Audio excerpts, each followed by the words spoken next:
Will Governor Andy Beshear be re-elected to a second term, or will Republican challenger Daniel Cameron pull an upset and win the 2023 Kentucky governor's race?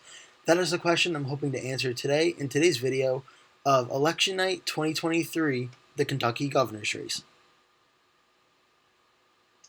So, first things first, I want to go over the two candidates in this race. Democratic incumbent governor Andy Beshear, who was first elected back in 2019, defeating incumbent Republican governor Matt Bevin, and Republican challenger, the Attorney General of Kentucky, Daniel Cameron.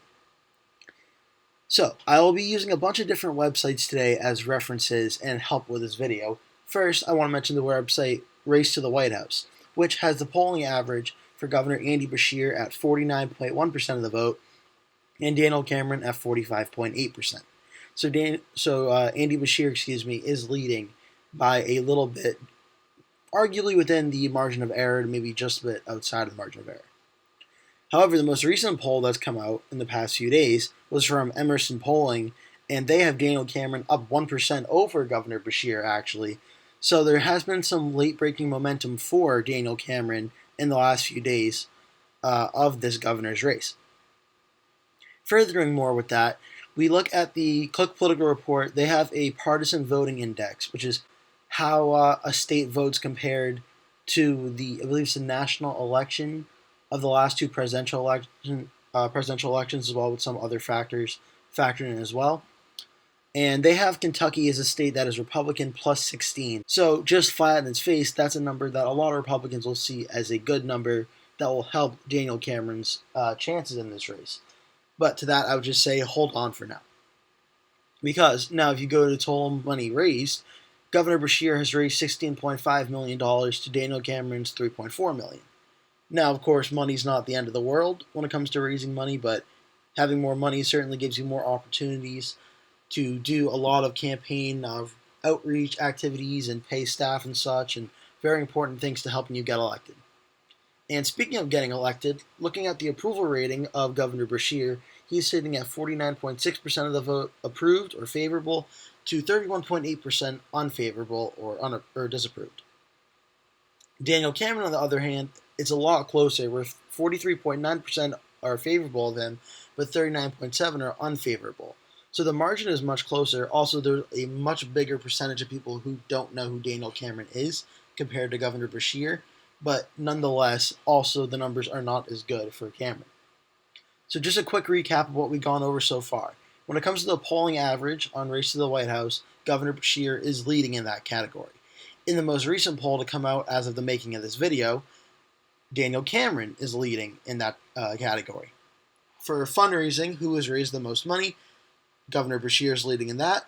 For who's the higher overall favorability, Governor Beshear is leading in that. Who does the Cook Political Voting Index, which party is more favored in that state? That would be a Republican, so that would be Daniel Cameron in that category. And the reason I put this in is to show you that Governor Beshear is leading in a lot of categories, but Daniel Cameron's leading in a few as well. So this race is very, very close, and there are a lot of interesting things to go on here that need to be further discussed. For instance, some of the factors I've covered thus far have shown that Governor Beshear would be favored to win. And one of the reasons I believe this is Governor Beshear has consistently been polling around the number 49% in the polls. And why that matters is there is about 5 to 6% undivided vote left, depending on which poll you're looking at or the average polls that you're looking at. And I mean, it's just simple math right there. 49% for Beshear, 46% for Cameron. It takes a lot less for Beshear to get to 50 than for Cameron to get to 50. And seeing as Beshear won last time with 49.2% of the vote, you could already argue Beshear may be in the place to win right now, just off the basis of maybe there will be a third candidate or a write-in or just a don't want to vote for this person option, which always seems to happen in every election anyway. So you could argue Beshear's favored to win right now, and with the undecided vote remaining, I would argue he's got a much easier time at trying to win than Cameron does. That being said, if Daniel Cameron were to win, I think it would be considered a upset. Not as big of a surprise as it would have been, say, a few weeks ago, but I think it is definitely still a upset. And if he does win, I think no matter who wins this race is going to be very, very close. But if Cameron were to pull off an upset, I can't see the margin of victory being any bigger than 1 to 2%. That is how confident I am that this race is going to be incredibly, incredibly close. And especially if Cameron were to pull off the upset, it's got to be within 1 to 2 percentage points. I can't imagine it going any bigger than that. And I briefly just want to talk about some strategy I've noticed in this race, which is that the Republicans obviously have been trying to nationalize this election in which they tie Governor Beshear to President Biden, which makes sense. A Democratic governor in a pretty overwhelming Republican state, so they're trying to tie him to the incumbent president who is not too popular right now. While the Democrats have more focus on Governor Beshear himself, trying to keep things local, keep things focused on Kentucky, and put the spotlight on the governor and point out some of the things he has accomplished and things his administration can be proud of. And it's a very, I don't want to say common strategy, but it's a very smart strategy for the Democrats to try and keep things local. And it's a very smart strategy for the Republicans to try to make things national. It makes total sense. If the president's not popular, you want to try and tie the same person in that party to the president. It makes total sense. That being said, voters are also very smart, and that doesn't always work.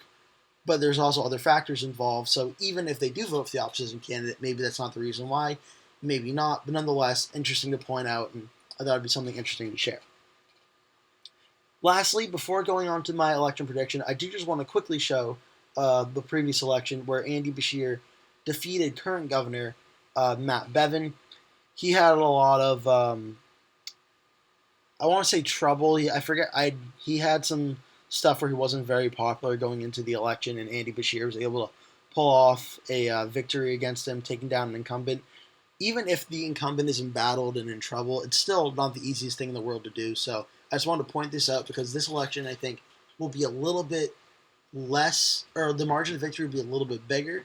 But I think this could be a pretty good look at how I think the state of Kentucky may end up voting map-wise on Election Day.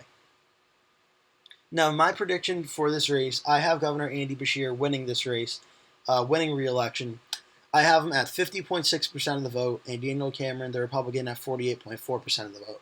And my reasoning for this is I think Governor Beshear is still polling very, very strong for a Democratic incumbent in a Republican plus 16 state. And we've seen instances in the past of Democratic governors in Republican states, and honestly, Republican governors in Democratic states, who for some reason, even though it doesn't make any sense nationally, the states just seem to like their candidates and like their governors. And I think Andy Beshear is certainly someone that fits into that mold. His favorability numbers are very good, so much so they're better than Cameron's. And I think Daniel Cameron's rise in the polls right now is in large part due to this race becoming more nationalized. I know recently former President Trump made an endorsement video for Cameron. That probably helped Cameron show up some support of people who voted for the president who did not know who he was. But I still think Governor Beshear, with the incumbency advantage, without any really big scandals or blemishes to think about, I think that is enough for him to pull out a victory. Now, just to go over the map real quick, there are a lot of counties you may notice that are in light blue.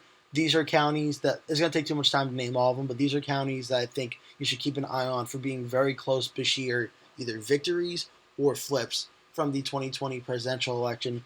I think these counties are going to be where Beshear wins the election because Beshear will win Louisville in the biggest population center. He'll win there. Cameron will win the Republican rural areas. These more suburban to even a few rural Democratic or more Democratic rural counties in other parts of the country. I think these will be the counties that narrowly give Beshear his win.